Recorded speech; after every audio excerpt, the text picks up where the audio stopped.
Thank you for coming to this session of our Paths to Parenthood series about foster parenting. This series was put on by Cassie Dan, our intern, and has done a fantastic job. And we have a couple presentations about becoming a foster parent and what that means, and I'll just let those go ahead and start.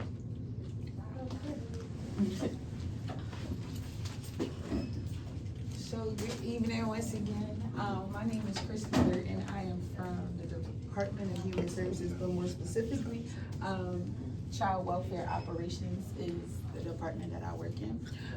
A little bit about what I do is I am a recruitment specialist, a resource recruitment specialist. So I help to recruit potential resource parents, along with working with different organizations to get the word out about fostering. I also support our provider agencies, which are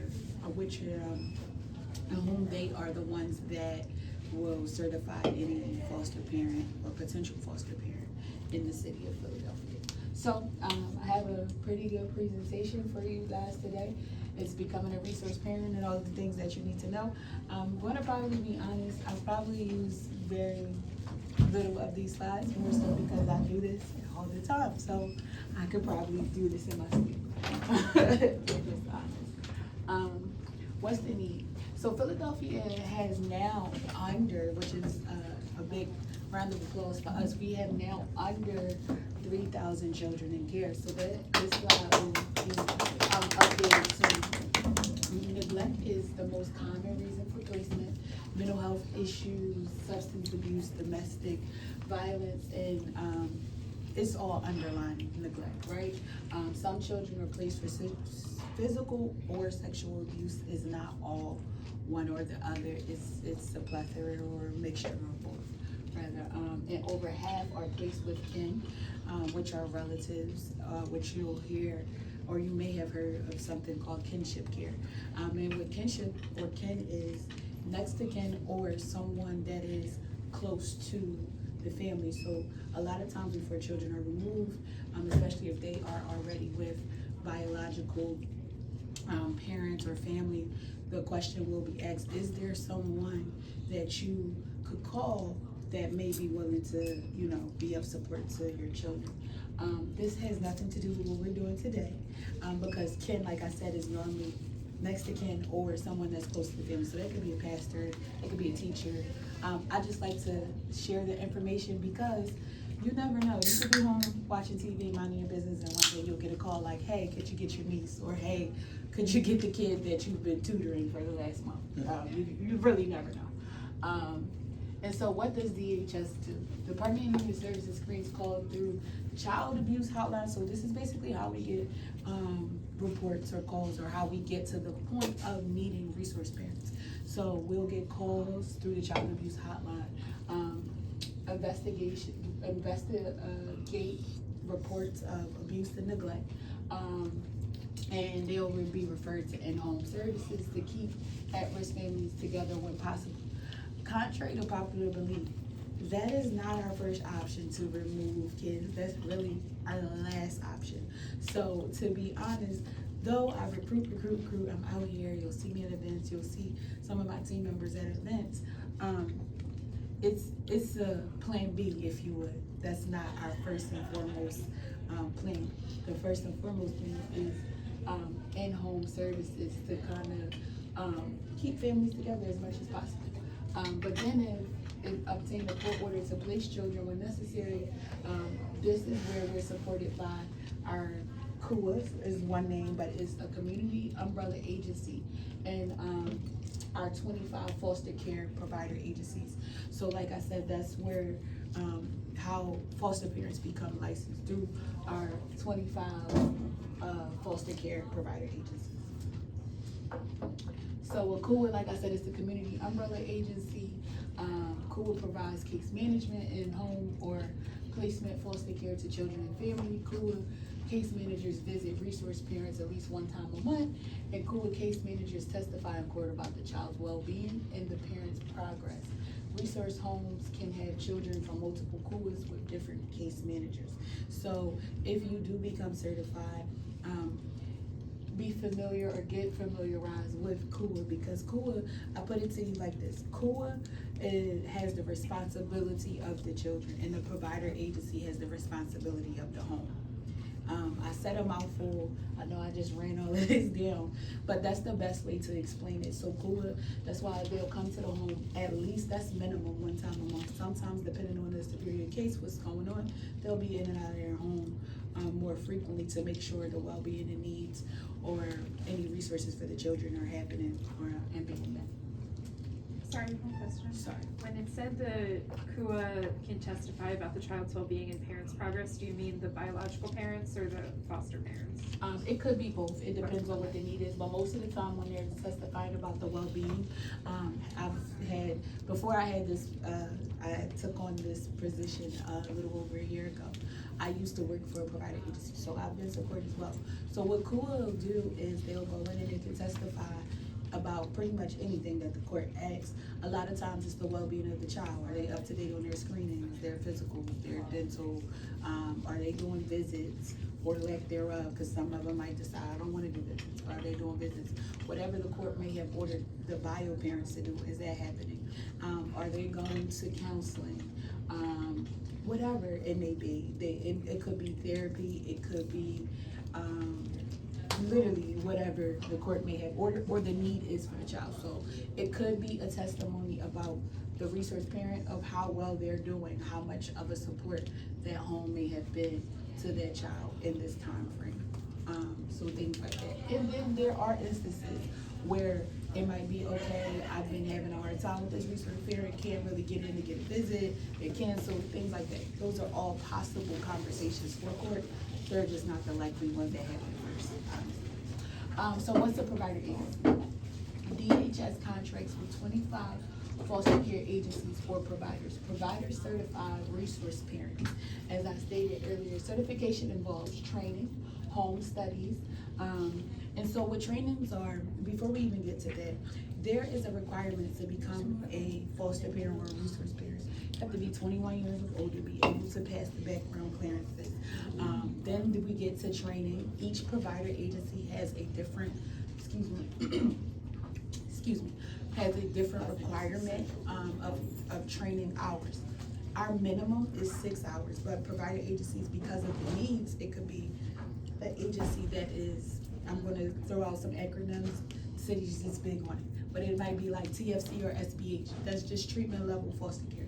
It could be medical, it could be special needs, it could be LGBTQ plus friendly homes, it could be, oh my goodness, bilingual homes, and things like that. So if the agency is like special, that's the specialty, sometimes they may require more hours or just require more training hours just so that you're well versed on the type of children that you're getting in your home and so that you're aware of how to care for those children that come in your home. So then there's training. A home study is a walkthrough of the home where they listen, talk about everyone that is in the home. They'll do a walkthrough to make sure that the home is up to compliance with the DPW standards or DHS standards. So they literally check for structural issues, holes in the floor, holes in the ceiling, if the windows are good, if there's adequate space for our children, because you have to think about the fact that there are children that are coming out of traumatic experiences, and like I said, most of the issues are because of neglect. So they want to walk through and make sure that they're not removing them from one traumatic experience and putting them through another. Everyone that's in the home that's 18 or older are required to pass a background clearance. So it could be like, well, I'm the one that really just wants the child, and my partner or significant other or my spouse, they're just the support. You still need their clearance.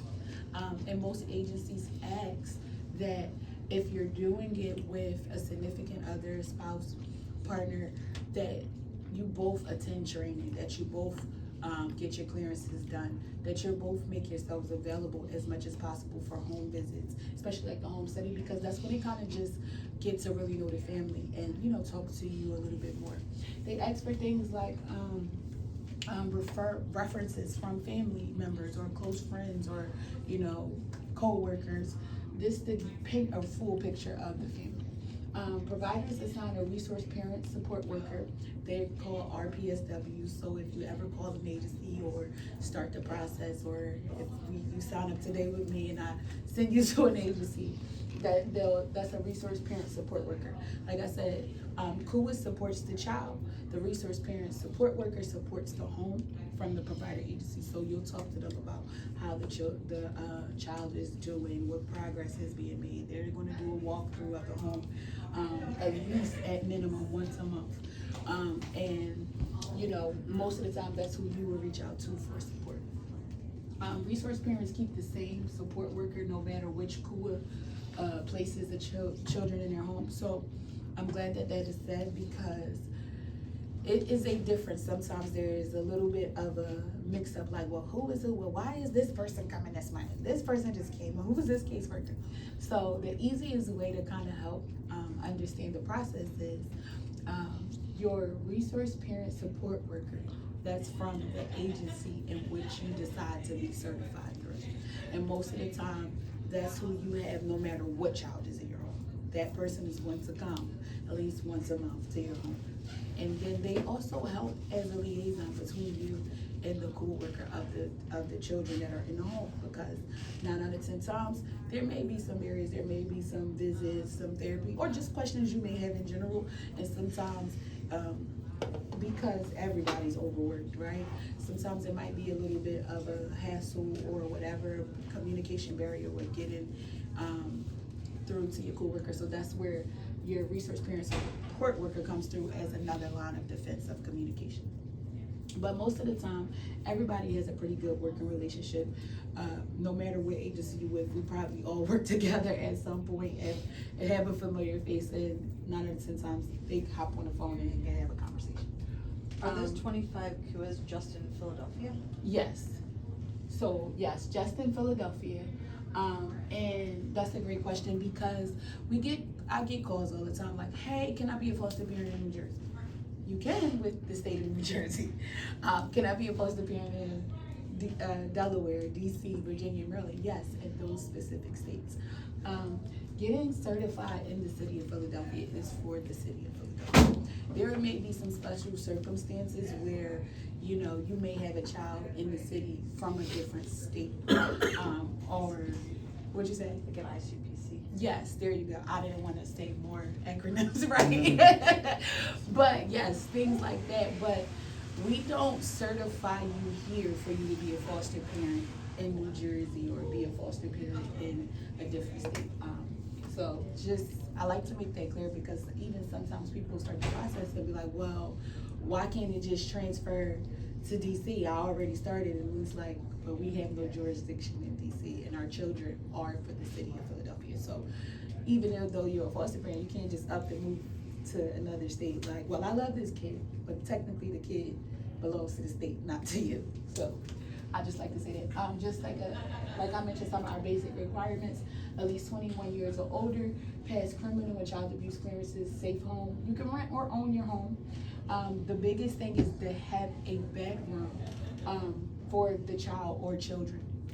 And that's a big thing, because sometimes people are ambitious, and we love that, but you can't get a child in like a studio and be like, oh, well, we can share the same space. It has to have, the child has to have, or children have to have adequate privacy, meaning they need to be able to go into their bedroom and close the door for just simple things like being able to change and things like that, and being able to have proper spaces. So it can't be open community spaces like the bedroom, the living room, or the dining room for a bedroom, or like the basement, things like that. Like, no, it has to be a physical bedroom. If you have siblings, can they share a room? So it depends on the sex, and it depends on the age. 2 girls could absolutely share a room. It's not likely that it would be an agreement for a 5-year-old and an 18-year-old to share a room, because you're just asking for all kinds of hell to be broken into your home. Just being honest. Newborns up until about the age of 5 can, of any gender, can share the room with the opposite sex, but once they hit, most of the time it's before 5, because no need to wait till they turn 5. Like, oh yeah, you know, to start that process. But they can share a room with the opposite sex. But once they really hit 5, it's very strict, and they can't. Of course, nobody can share a bed. Everyone has to have their own bed, and the bed has to be in a bed frame. Sounds crazy to say, but it's like, okay, I got a bed, like full bed frame, full bed. And I like to say these things because I'll get a phone call like, well, you didn't say, or they're saying they have to pause on my certification because I have a mattress and no frame. And it's like, well, yeah, they can't sleep on the floor. So just sometimes I like to say it all, cover all bases, so it's not new information when you hear it. Financial stability, not necessarily that you have to work full-time or part-time, but you have to be able to prove that you can financially take care of your child. We don't turn away anybody that are millionaires, anybody that are retired, or anything like that. We just have to show that you are adequately able to financially support a child, because there is a stipend that comes with each child that, you know, are placed in a home, but that stipend isn't necessarily to pay the overhead expenses. It's to make sure the needs of the child are met. And so those are conversations that we like to have as well, so that it's not like, well, I just thought I could get a kid and, you know, I would have money anyway, when did it matter? Because I'm gonna be honest, sometimes it takes a little time before everything, especially if a child is just removed and placed into your home. It might take a little time before their stipend comes. So most agencies want to be able to see that you're able to get food, clothes, and things like that. Not that there aren't supports, vouchers, or that children may not come with some things, but sometimes they may come with very little. Back to our original slide, most of their time they're removed is because of neglect. So that could look like various different things. You might only have the clothes that are on their back when they're brought to your home. And so financial stability is a big thing. And physically able to care for children. And that part is just basically saying, like, it's okay if you're injured or anything like that, but when we say physically, like, you're able to get a child to and from school, you're able to get them to their appointments, you're able to, you know, help with basic needs, especially if they're younger children, like, you know, help them get dressed, brush your teeth, comb their hair. Like, those are all major parts of being able to care for a child. So that's another big thing. And so the certification process, a lot of times you'll attend an info session, yes. I have a question. Do we get to pick the range of the child? Because, like, to know if we're buying a crib, a bed. Yeah, so I will say this. There is no back room, right, where you can just order a kid. Right. But right. most of the time what we do is, especially if you come through the city and we assign you to a provider agency, we'll ask you, in most provider agencies, almost every provider agency is going to ask you this, because they're not going to force you to take any child that you don't want to take. But they're going to ask you the age range. I know everyone wants newborn babies, but I hate to tell you, a lot of times newborn babies are with next of kin. They're the last to really be placed in foster care. But they'll ask you, like, what's the age range? So you can say newborn to 20 if you want, or you might say, listen, I have a son, and the space in my home, I might have a 8 or 9-year-old son. The space in my home will only accommodate me having another male child because we have 2 bedrooms or whatever the case may be. But my son is 9, so 0 to 9 or 0 to 10 or something like that. You get what I'm saying? Or, you know, you just may have a preference. I only want to, you know, work with young men or young women, and that's fine. You just have to make that clear when you're talking to the recruiter. Go ahead. I'm sorry. So, because we have a son, will we be allowed to have a daughter, or we would just have to pick a male? No. I was just using that as an example. Like, Yeah. as long as you have a bedroom for, you know, the opposite sex of the child in your home, you can let them know, like, hey, we would love to open up our home for a young girl or young boy or whatever, and then they'll ask you, are you okay? We have a lot of times what provider agencies will do, they have their different systems of how they communicate to potential resource parents of the children that are coming into care, like the referrals they're receiving. I know a couple of agencies may do a text notification where you'll reply back yes or no, and they'll give you a call and give you the rundown, like, hey, we have a 13-year-old girl that was just removed, or she may have been in another placement, it was a breakdown. Are you able to open up your home for that child? And then, if your home can adequately house a 13-year-old child, girl, to be able to be home, then you'll say yes or no. That's normally how that process works. But they'll know, most agencies will know who to reach out to based on the age gap, the gender, and all of those things that you've told them that you're comfortable with. So you'll attend the info session, something like this. You'll meet a new recruiter, it could be me. You could attend the info session with a provider agency. It doesn't necessarily have to be in this setting. You'll complete the application, which every provider agency has an application process. You submit information for criminal and child abuse clearances. You'll get fingerprinted for FBI clearances. Attend trainings. Remember I said that state minimum of 6 hours. All agencies require more. You have to obtain a physical exam, home safety check. Certification specialists will get to know you and what children you would be a good fit for your home. So that's typically how that process works. Do you know about how long from applying to placement usually is? That's actually a great question. So typically that's about a 60 to 75 day window, because it takes time to get all of those things done. And most agencies, even if you're like, well, I get my clearances ready for work, they're going to still require you to get new clearances done, get fingerprinted. So it could be a 60 to 75 day window. Once you complete all of the checklist of things that I just mentioned, and then sometimes it's a little more detailed. What's not on here, you have pets in your home, they're going to require pet records, shot records. When's the last time a pet been to the vet or anything like that? So those types of things. I will say this, most of the time the process moves as fast as you're able to provide the information that they're asking, as fast as you're willing to be able to open up your home, so that they can come and do the home visits and things like that. Sometimes people think it's like a quick overnight process, and then when they get into the meat and potatoes of it, they're like, oh my goodness, okay, these are a lot of steps. And so it can become a little intimidating, so people move a little slower. Some people, because they've been to a session like this, they're already aware, so they are apt to move a little more quickly in the process. Documents that's needed. Providers will ask for documents such as proof of income, personal references, the lease or the deed to your home, homeowners or renters insurance. So that's another thing. So like little things like that. If you don't have homeowners or renters insurance, like now they'll give you, it's not like, oh, the process is over.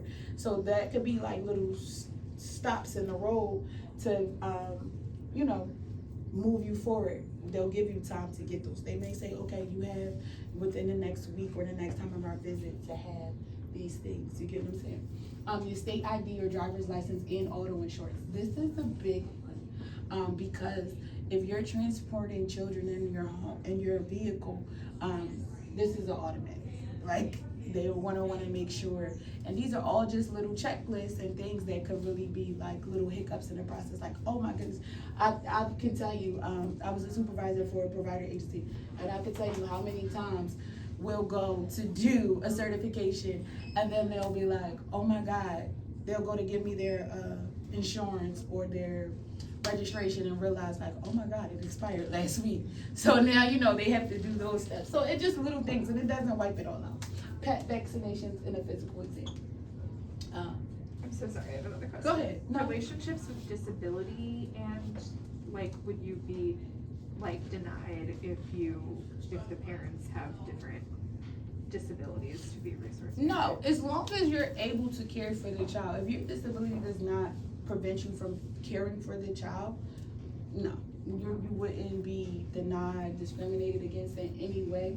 What normally happens is, in situations like that, there may be a safety plan involved. A safety plan meaning just how safety plans pretty much spell out how you're able to care for the child in the sense of an emergency if you get sick, and all provider agencies require you to have a backup or emergency contact person. If you go on vacation, you're going to need it.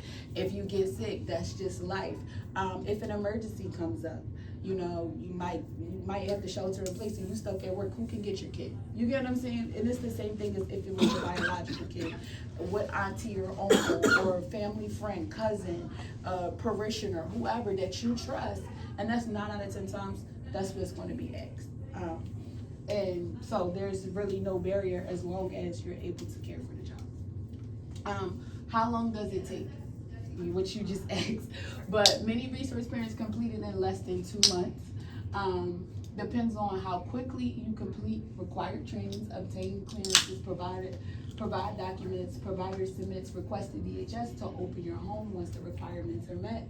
Once home is certified, an open provider will call you when child or children need a home, which I basically said. I told you I could probably do most of this presentation to myself. And how placement decisions are made. Providers screen referrals to identify resource homes that would be a good fit. So all in that whole certification process, you're talking, they're having a conversation with you, because I'm gonna be honest, being one that does this, I kind of get all in your business, not because I necessarily want to know, but because I want to know. And I want to know because I want to make sure that whatever child you are opening up your home to care for, it's the best fit, and that there's least placement breakdown as possible. So a lot of times I'll ask, like, well, what do you do on a regular basis? And same with providers. What do you do? How does your day go? What time does your day start and end? Because you might think a newborn baby is great, but when you work 12-hour days, 4 days a week, that's unrealistic.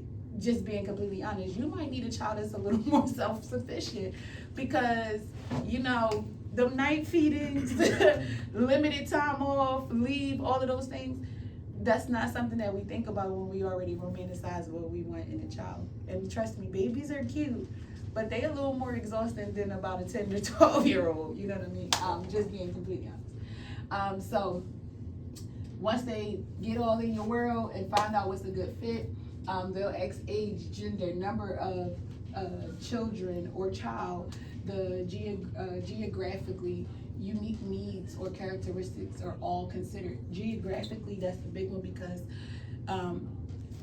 as much as possible, DHS and CUA does not like to remove a child from their school. So a lot of times, even all the way down to like, if it's 2 days left in school, they will do everything they can to keep that child in that area. So those are all things that are considered. And if you're a home that's in that area within a few mile radius, you're 9 out of 10 times going to be called. Resource parent is given as much information as possible before deciding to accept the placement. Before deciding to accept the placement, you do not have to accept a placement just because you were called. If it's not a good time, y'all got a vacation scheduled this weekend, it might not be wise to get a child on Wednesday knowing you gotta leave on Friday. You know what I mean? So you have a right to say yes or no. And it's important to keep an open mind, because you have to remember that these children are coming from traumatic experiences, and being removed alone and coming to a stranger house is even more traumatic. And so sometimes that, realistically speaking, that comes with behaviors, that comes with, being a little more secluded, quiet, that comes with its own traumas, that comes with its own needs. So just having an open mind. Can I ask a question? Absolutely. Are you able to take them across state lines? With permission. Okay. With permission from CUA, with permission from DHS. Yes. The ideal resource parent is one that would give the child the same life as if it was your biological child. So vacations, all of those things, long as it's approved, absolutely. Now you can't just go and move to Texas to. No, I was but like go to the Six Flags or beach, something. you know what I mean? That's what I mean. Like, long as you allow the child's worker to know, their co-worker, let your resource parent support worker know, so that all of the boxes are checked, if you would. That's all they ask. Do you guys have prudent parenting in PA? Yes, and that's why I said what I said, in regards to giving that child as much as a normal lifestyle, if you would, as your own biological child. But yes, they do prudent parenting. So that's everything from football, basketball, church. That's the expectation. So going across state lines, is that anytime, like say you're going to Delaware for tax-free shopping, or like does it go as far as deep down as that, where you have to contact them? I mean, it's fine if you have to, but I'm just curious. Well, as how, or is there a certain amount of days where you need to let them know, like if you're going to the beach for a day, yes. but still on the same day, there's nothing else. Yes, so I don't want to say 100% no or 100% yes, because each case can be different. I'm going to say this. Anything that you know is a day or more, a trip where you're going to be out the city, just as a rule of thumb, mention it to your coworker. That's the best. Mention it to your coworker. Plan it as much as in advance as possible.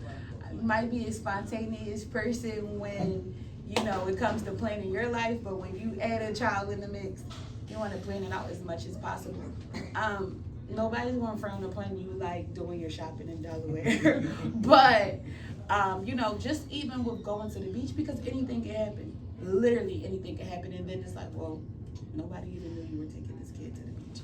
So just a rule of thumb: mention whatever your plans are with cool as possible. It is mainly days where it's like you need approval. What about children? We're with running special- a little short Oh, on I'm time, sorry. and we have other people I that need to present. I No, it's apologize. fine. So if there's something you wanna be sure to touch on, and then we can wrap it up so that other people can. say. This is the last slide for me. Oh, great. That I can do, and we can move forward.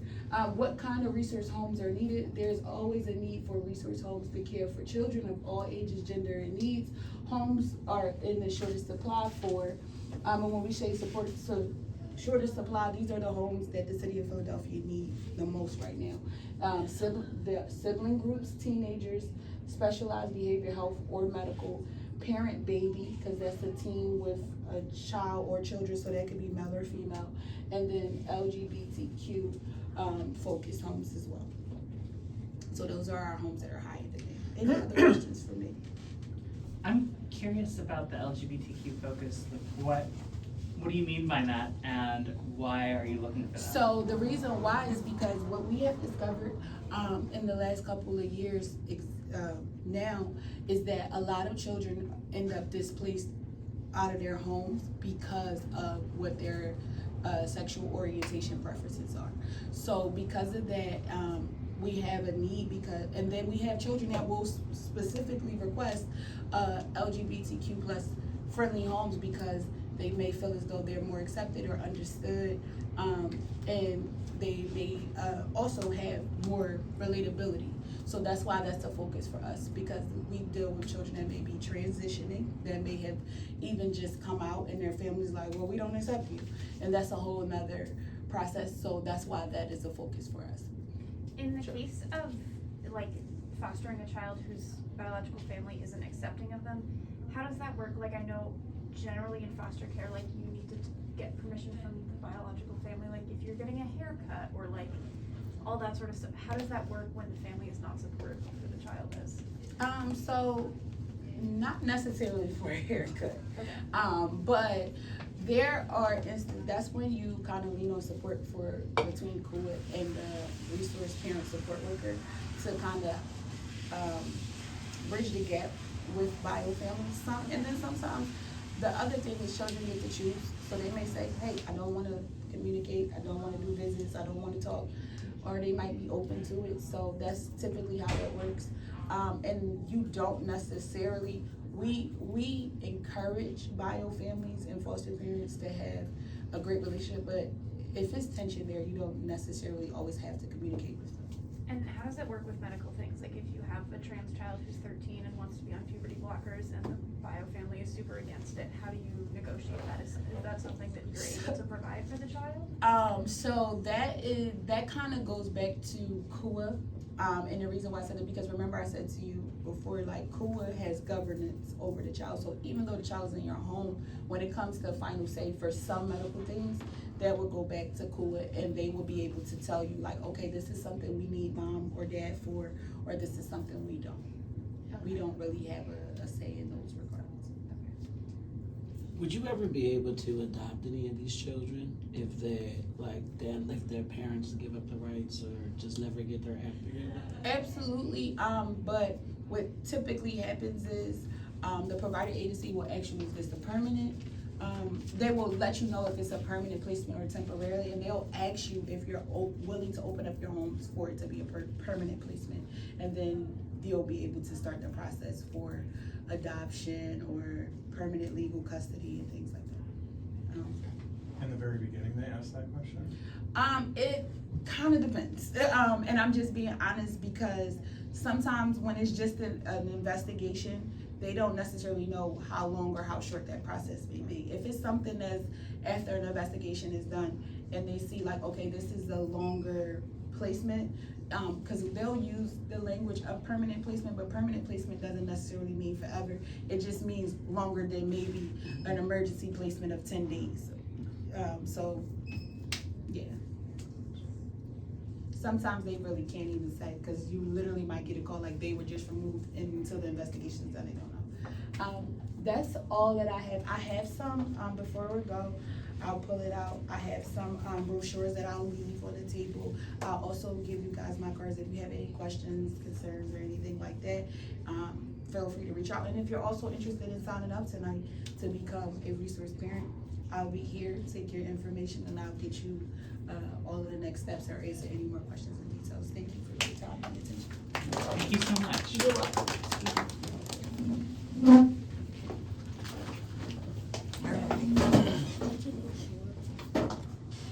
I do also have cards and info, you can pass them if you want.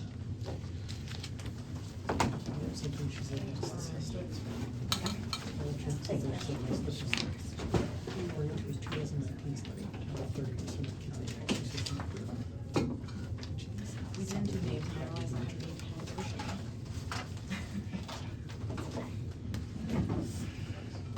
Well, thank you for the opportunity to come talk today. I do feel like a lot of the things I was going to talk about you covered a lot but from a different perspective. So I live in New Jersey. I've been a licensed resource parent since 2010. I've had about 30 to 40 kids in my home, everything from a 4-pound preemie baby up to a pregnant adolescent who now calls me Zippy, which is my grandma's name. And we've had everything from Sprue, which is an emergency placement. They call you at 2 a.m. and ask if they can come to your house. Emergency placements, respite placements, long-term placements. I've had some kids for over 2 years and, always working towards the goal of reunification. And I've also had kinship. So when you said you might get a random phone call, it was some girl I hadn't talked to in a decade who I went to high school with, and she was like, hey, my niece is at CHOP. She needs a place, and like it trickled. She's like, I saw you were on Facebook that you were a foster parent, and then here we are with kinship. And so my home, I'm licensed for 6 kids. I would not ever do that. I want to make sure that I can provide, that very individualized attention that each child needs. And I'm doing this as a single parent as well, so it's tough. When I started to foster, I think that I definitely went into it with rose-colored glasses, and no one told me the hard stuff. And so I'm very open about my journey and the different amazing things that have happened and that I've experienced, such as keeping in contact with a lot of the kids that I've had and really having a profound partnership with the biological family, being able to fly a child to Florida and have them meet a biological sibling at Disney and vacation with them. So there's been a lot of very cool opportunities, but I've also experienced some really tough things about, kids who have only shown up with not even clothes, but just a diaper on their body, a moldy bottle that they came with, parents who have stalked my address, threatened me. Like there's hard stuff that happens with this too. So I don't say that to scare you, but I just feel like I wish I had that knowledge when I was stepping into the process. So currently, I have a 6-year-old daughter who was placed with me when she was 5 months old. Her goal the whole time was reunification until it wasn't, and she was adopted right before she was 2. She does have 3 biological siblings that live in Florida, and we have developed an amazing relationship with her biological family where they fly here and vice versa, and so just have been like very transparent with her story, and that's about all I share, because I've learned over the years, that their stories are not my story, and so I'm very protective of like the level of detail that I share. But as far as navigating things with, my resource worker, caseworkers, the drivers, the transport workers, the nurses, there's a lot of people in and out of the home, and so I, if there's ever questions, I'm happy to tap into that. And then I also have a 6-month-old who was placed with me. They called me when he was 1 day old, and we're finalizing his adoption in September.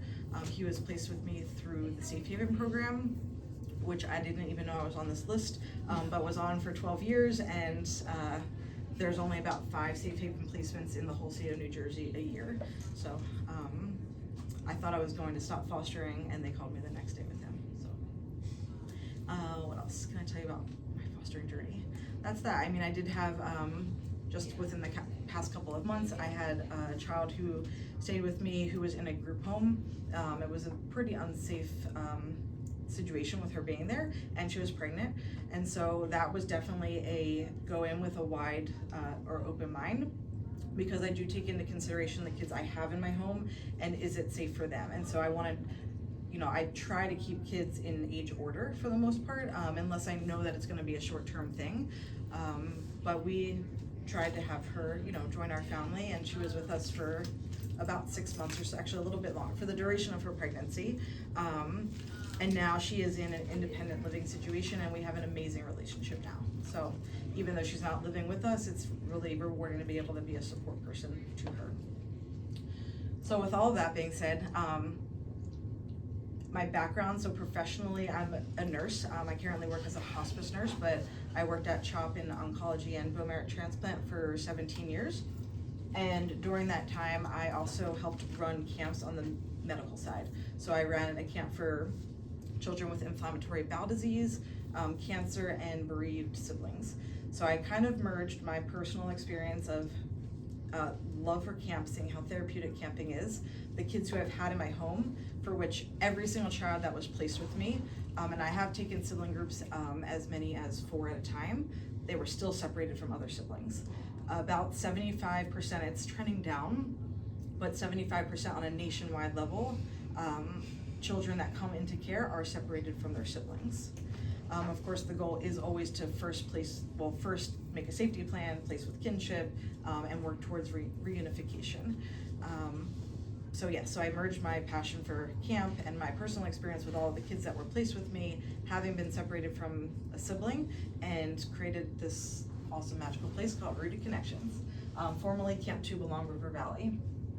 You see the kin. So I founded it as a 501c3 nonprofit in 2018. We ran our first camp in 2019, and then pandemic years, we did some virtual mailing camp experiences out, and we've been back in person past 3 years, and we have camp in less than 2 weeks.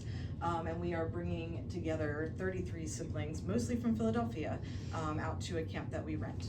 So I might jump around a little bit here. This is a presentation that I've presented to like DHS or DCPMP, so we're gonna adapt it. I think I hit all these things.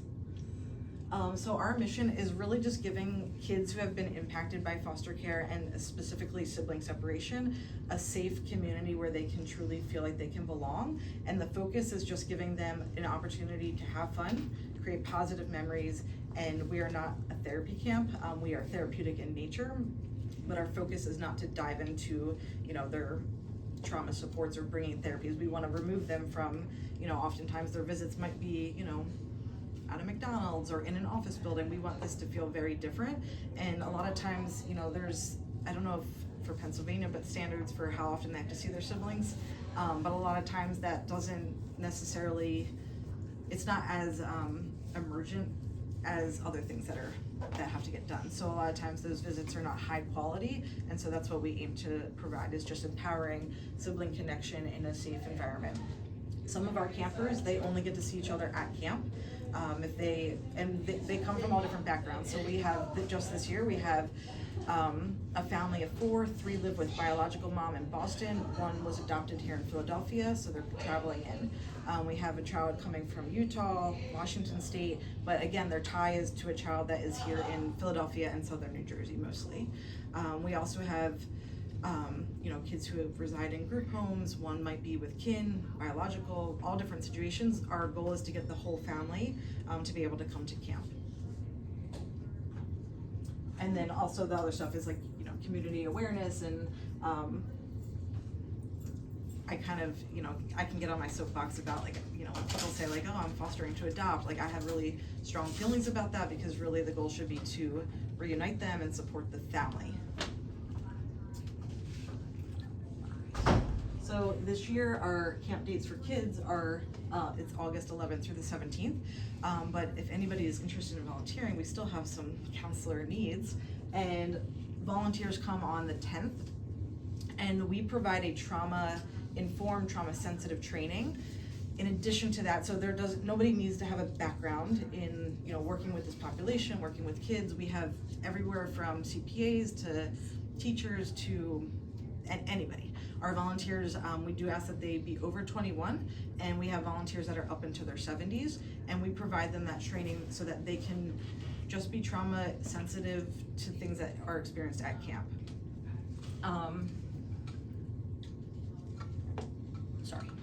So at camp, it's a very intense week because you're bringing siblings together who some see each other very regularly, others they don't ever. And so we expect them to fit all of those sibling emotions into 1 week.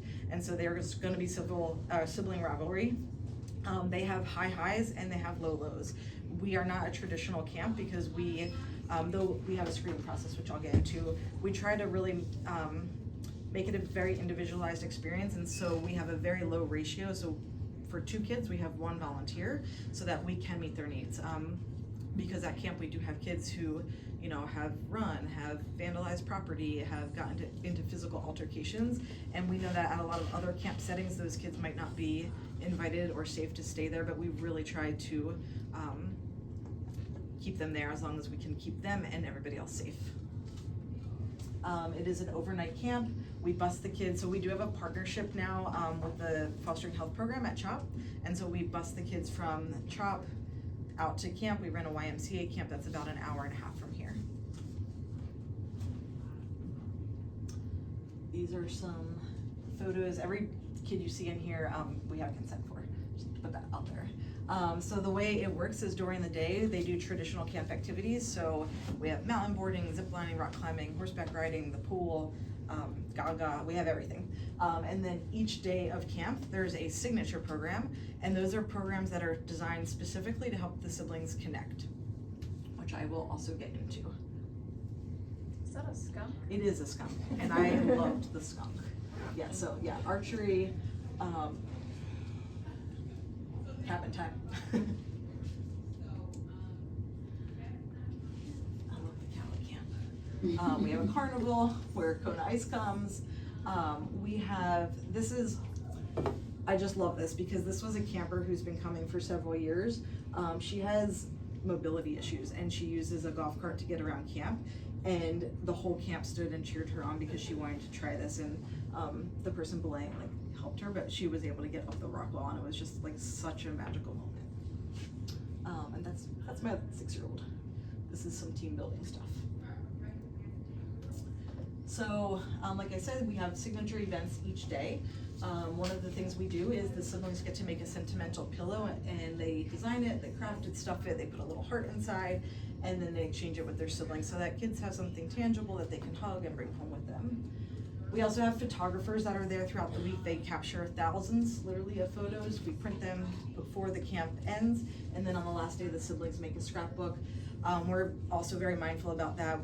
The kids have to sign a consent, and we only put in their scrapbook kids from their family, so not with friends or anything like that. We also have a birthday party, so we get toys throughout the year. We set up a store at camp and they get to go shopping because we know a lot of times kids don't get to be together on their birthdays. So they get to decorate a cake for each other. It's everybody's birthday on Wednesday of camp. I have to update this. So we are 8 to 18, except we're now 6 to 18. Because I can't say no. And so we just feel like if a child is mature enough and safe enough to be at camp, we don't want to exclude them. And so our youngest camper this year is going to be 6. And like I said before, we try to keep the whole family, or, you know, we encourage the whole family to attend camp.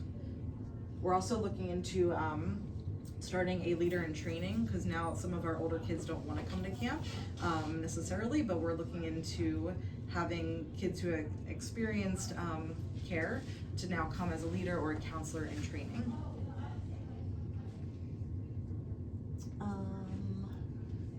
So this is more the, you know, for you, the agencies to refer kids, but they can come from anybody. So if you have a child who's placed in your home that you're a resource parent to, you can refer your child that you're caring for. Of course, we still need consents through whoever has like legal guardianship of them. We do work with CASA as well, and actually this year we have 3 siblings who are coming because the judge, like, court appointed them to come. The parents didn't want the kids to come, and the judge actually thought that it was going to be really beneficial. So we have therapy dogs that come to camp. They're pretty awesome. Here's some of our counselors from a couple of years ago. This is what the inside of the cabins look like. They get themed. This is probably towards the end of the week because it's looking a little rugged there. But we have people that sponsor each cabin, and so we provide, like, if needed, sleeping bags, pillows, games. We send that this year. They're all getting like 2-piece rolling luggage backpacks. Like, we send them home with a lot of stuff. So.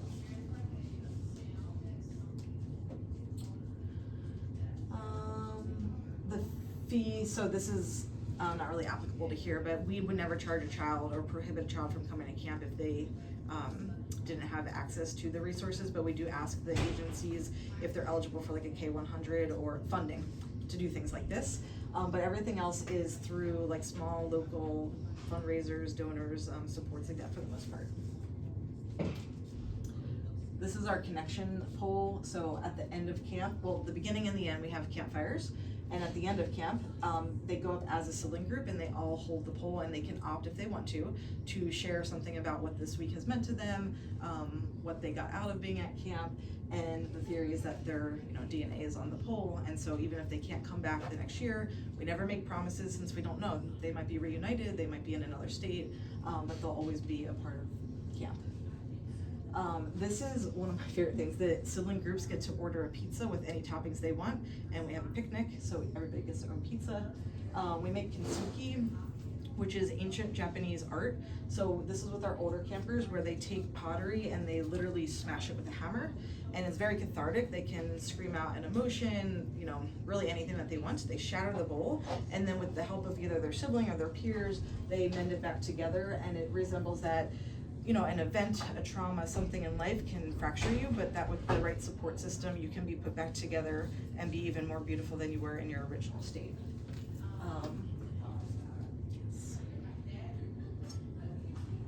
This is our impact of how many kids we've helped.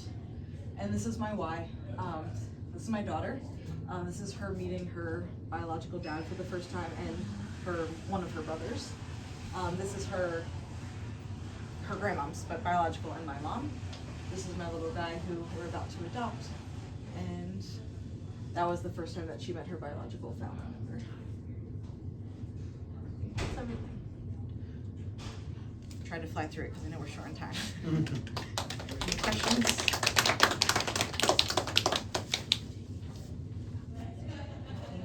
Okay, thank you. 15 minutes.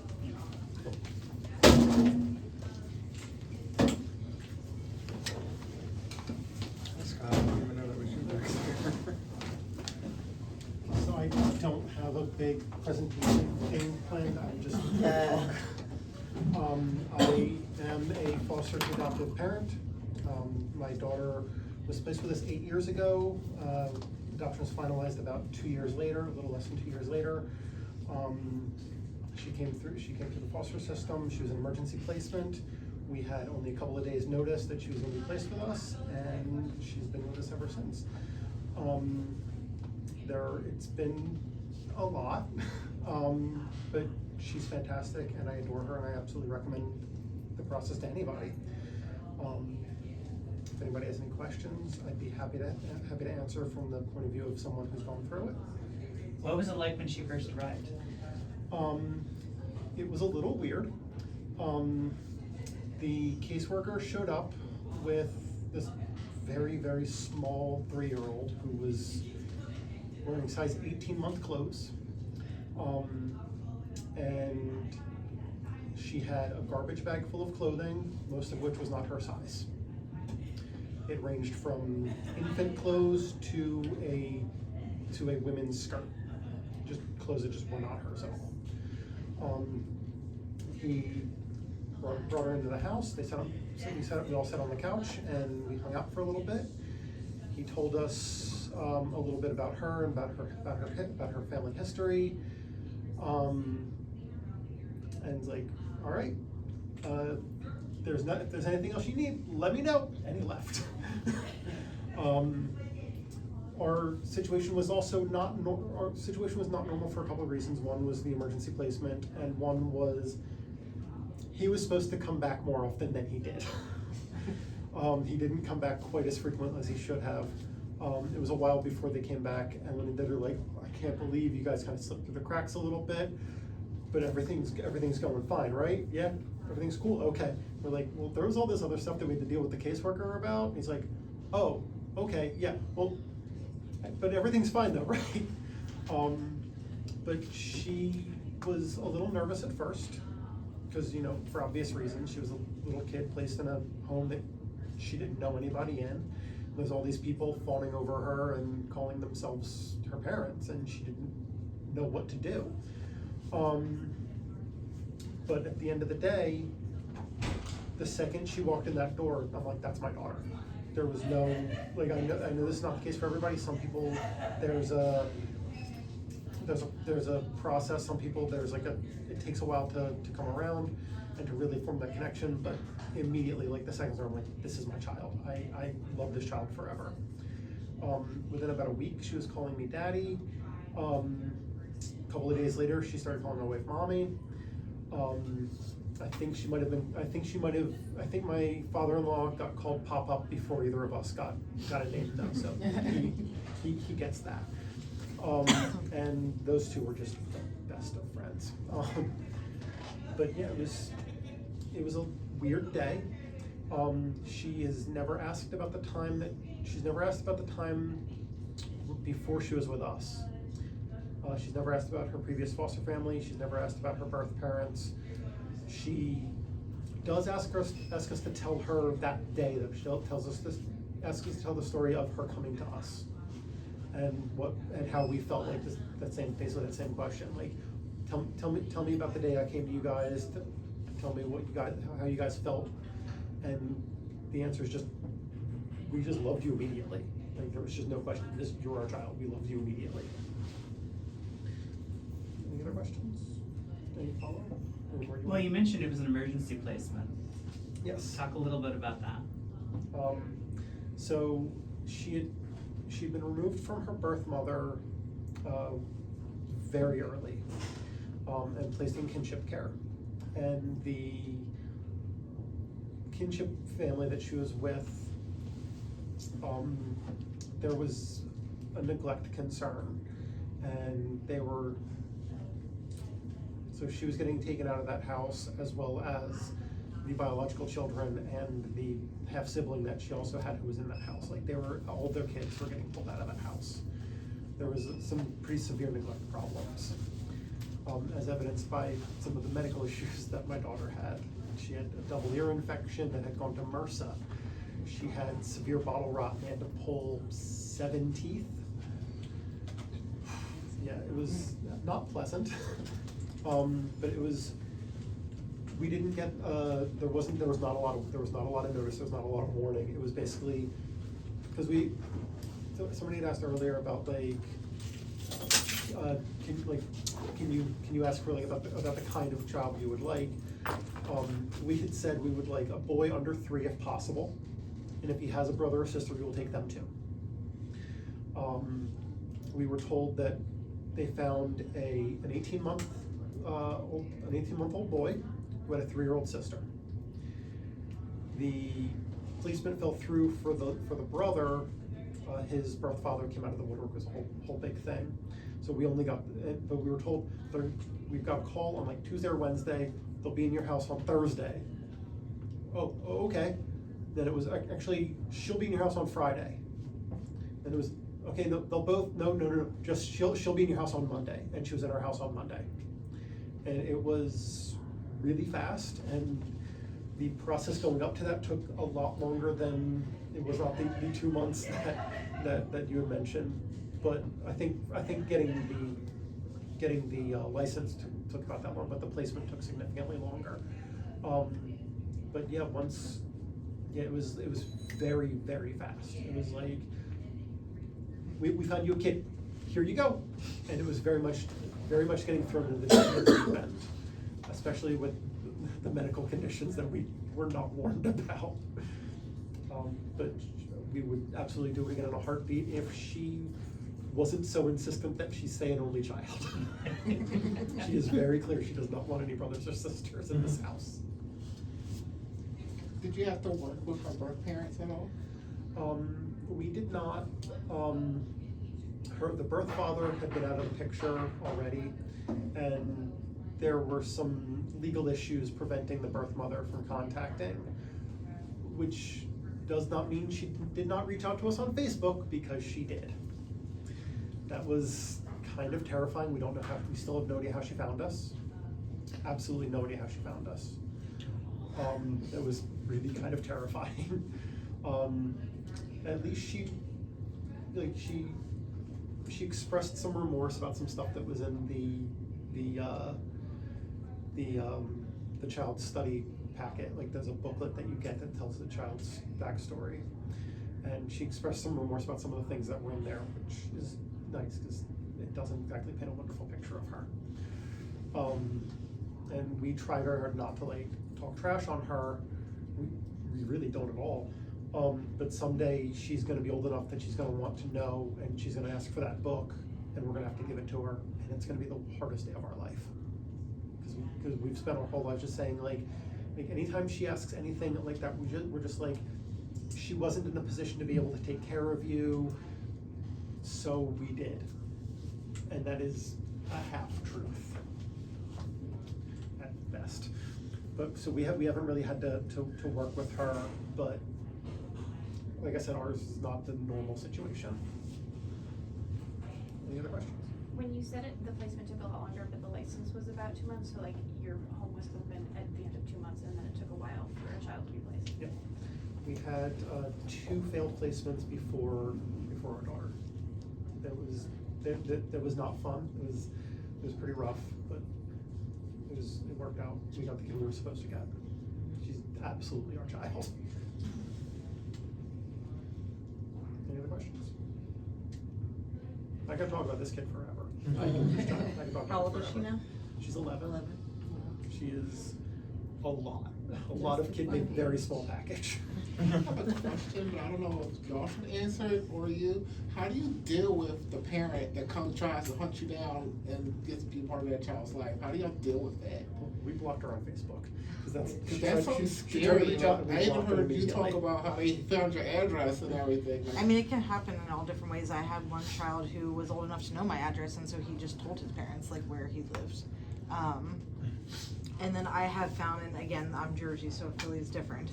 But at court, like as a resource parent, we don't have a voice, or we're not part of the considered party. But our information got shared a lot. And the other place that happens a lot is at the doctors or the pharmacy. So if you meet them at an appointment, because we're not allowed to like consent we actually can't even do haircuts. Or consent to anything. So I would always go with the parent, but then a lot of times the person behind the desk is like, oh, you live at 715, da, da, da. It's like, yeah. So in Philadelphia, it's a little different in regards regards to resource parents. And I know like the provider agency I work for, like we encourage resource parents to go to court. Like, please go, make your That's presence awesome. known, ask.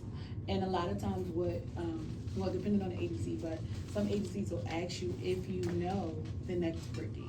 And if you're open, because some resource parents like, no, I don't feel like I need to go. Kua does a good job of letting me know what took place, what I need to know. And some like, no, I want to go. And I want to be able to say the progress that the child is making or lack thereof. And then when it comes to resource parents, knowing your information, it can vary because if the resource parent rights are terminated and things like that, they don't necessarily have to know where you live, especially if there's some type of tension. But I will be honest and say, CUA doesn't always just be like, oh, you don't have to know where your child is. You get what I'm saying? Because their rights are terminated. If their rights are terminated, they absolutely have no right to know your information and things like that. If there is tension, there are safety plans that are put into place. So like, you know, if a parent is just popping up, if they're, you know, infringing upon your space and things like that, there are safety plans where it's absolutely no means can you come to this resource parent home and things like that. The more a CUA worker or a resource parent support worker knows, the more then they are able to be of support and let you know what next steps are. I know we're like at time, I'm wondering, like, we had a lot of questions specifically about being trans, of being resource parents, and was wondering like if there were any other trans resource parents in the network that we could connect to, or if there's someone else that maybe we should connect to ask those questions. I'm non-binary. Oh, cool. Sorry, I didn't want to assume anyone's identity. That's fine. I know what I look like. How does being non-binary work with, I guess you didn't really have to work with bio parents, but in terms of like working with the agencies, are they generally respectful, knowledgeable? I wasn't out at the time when I wasn't out as non-binary at the time when we adopted, but it had never been an issue. The agency that we went through was really LGBT supportive. Like we went through the list of agencies that Adopt PA Kids sent us, and we looked at all their websites, and the one that we picked because their website specifically mentioned how affirming they are about LGBT children and parents. So that was a very specific choice. You choose which agency you work with, it's not Yes. based on where you live? So, Sorry, I was. I was gonna say this. so for the city of Philadelphia, you don't have to be based on where you live. It's recommended because you will go to the agency to do trainings and things like that, or if the agencies have it, something. But if you know an agency that, you know, you hear great things, most agencies recruit by word of mouth. You can go to whatever agency you want. We were given a list of all the agencies in Philadelphia, and we were told to pick the one that we wanted to go for. And if any of you have this, is DHS Foster in Philly. The website, you can go on there and the list is provided on there. DHS Foster in Philly, .gov. This is the email as well, so you can request it. Okay, not to offend anybody, but if our country changes a little bit as far as our rights as trans people that have parents, will we be affected? Like, if we're already approved, we go through this process and we're like going through it, are we like grandfathered in, or like, you know what I'm saying? Because I mean, is this a really weird time? Like, I can't answer. Yeah. That. I will tell you a joke, but I would never tell you a lie. Like, Yeah, I cannot answer that because we're talking about something that's futuristic that none of us have a way of knowing, honestly. I don't know. You just put a pit in my stomach though. Right, because when you really think about that. No, I mean, we're- it's serious. it's a I don't serious- know. Yeah, We're all on the but- same page. The bills that are trying to get passed in Florida about that, and how I know that Pennsylvania is always one bad election for being the next Florida. Mm-hmm. Like, I know my sister-in-law lives in Florida and she's engaged. I will not be able to go to her wedding. Mm-hmm. I just know I will not be able to go. I mean, this is our son together, and we're afraid that